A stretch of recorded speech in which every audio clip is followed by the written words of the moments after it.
আসসালামু আলাইকুম, শুভ নববর্ষ। সবাইকে বাংলা নববর্ষের অনেক অনেক শুভেচ্ছা। নববর্ষ আমরা সবাই উদযাপন করে থাকি। বিশেষ করে নববর্ষের দিন আমরা সাদা লাল শাড়ি পরে সবাই একটু বের হই। আর আজকে আমিও সেজন্য একটু ওই প্যাটার্নের একটু শাড়ি পরলাম। আর নববর্ষে কিন্তু সবারই ঘরে ঘরে যে যার জায়গা থেকে কম বেশি একটা আয়োজন থাকে। আমিও আজকে একটু আয়োজন করছি, ইলিশ মাছ কাটবো। সো এখন আপনাদেরকে সাথে নিয়ে মাছটা কাটবো। মাছ কাটতে কাটতে মনে হলো নববর্ষ আসলেই কেবল আমাদের পান্তা ইলিশ খাওয়ার ধুম পড়ে যায়। এই ট্রেনটা কবে থেকে চালু হয়েছে আসলে জানা নেই, তবে আগে এত বেশি নববর্ষ নিয়ে মাতামাতি ছিল না। ছোটবেলায় মাকে দেখেছি বছরের প্রথম দিন বড় হাঁড়িতে ২০-২৫ রকমের সবজি মিলিয়ে একটা পাঁচন রান্না করতে, এবং এই পাঁচনটা আমরা নেইবারদের বাসায় বাটি বাটি করে ডিস্ট্রিবিউট করে আসতাম। আর এই কাজগুলো করে আমাদের অনেক বেশি আনন্দ লাগতো। নববর্ষ একটা সার্বজনীন উৎসব, ধর্ম বর্ণ নির্বিশেষে সবাই আমরা এই উৎসব পালন করে অনেক আনন্দ পাই। এই আনন্দ পাওয়াটা আসলে দোষের কিছু না। যে যার যার অবস্থান থেকে যতটুকু সামর্থ্য আছে ততটুকু নিয়েই আমরা কিন্তু এই উৎসবটা পালন করে থাকি। এখানে পান্তা ইলিশও ম্যান্ডেটরি কোনো কিছু না। সো মাছগুলো আমি ধুয়ে নিয়ে আসলাম। দুটো মাছের পিস থেকে আমার এই কয়েকটা পিসই হলো।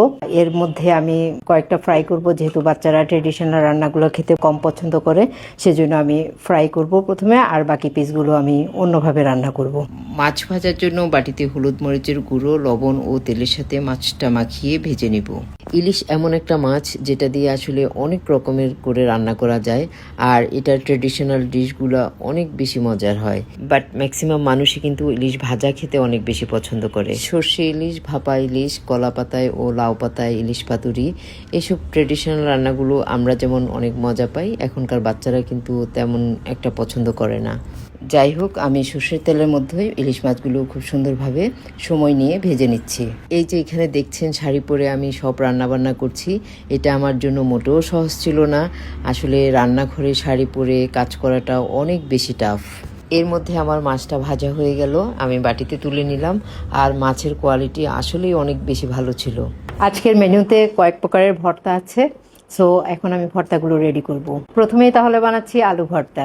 কাঁচামরিচ পুড়িয়েই আমি আলু ভর্তাটা করি, তো আমি এখানে পেঁয়াজের সাথে কাঁচামরিচ পোড়া ও লবণ দিয়ে ভালো করে মেখে দেন আলু ভর্তাটা করে নিলাম। ব্যাস রেডি, ইজি পিজি আলু ভর্তা। এবার করছি চিংড়ি ভর্তা। চিংড়ি ভর্তাটার জন্য আমি চিংড়িটাকে একটু তেলে হালকা সটে করে নিয়েছি। এখানে আমি বাগদা চিংড়ি নিয়েছি এবং তা খোসা ছাড়িয়ে নিয়েছি।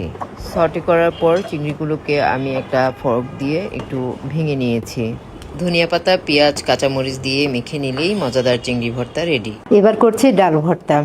আর ডালটাকে আমি আগেই একটু ফুটিয়ে নিয়েছি। ডালটা যাতে গোটা গোটা থাকে সেজন্য পেঁয়াজ, কাঁচামরিচ, ধনেপাতা খুব সুন্দর করে লবণ দিয়ে মাখিয়ে দেন ডালটা আলতো করে মিশিয়ে ডাল ভর্তা রেডি করেছি। আর করছি টমেটো ভর্তা। সেজন্য টমেটোটাকে আমি রসুন দিয়ে সিদ্ধ করে নিয়েছি। দেন কাঁচা পেঁয়াজ ও কাঁচামরিচ দিয়ে মাখিয়ে সর্ষের তেল দিয়ে টমেটো ভর্তা রেডি করে ফেলেছি। বাংলা নববর্ষ কিন্তু একটা ডিফারেন্ট ফিল দেয়, সেজন্য আমি কিছু মাটির ডিনার সেট বের করে নিয়েছি এবং সেখানে সব খাবারগুলো পরিবেশন করেছি। আজকের আয়োজনে ছিল বিভিন্ন রকমের ভর্তা, শুটকি ভুনা, বেগুন ভাজি, আমডাল, তেহেরি, বিফ, চিকেন, খুদের ভাত, পান্তা ইলিশ, আর শেষ পাতে থাকছে দই।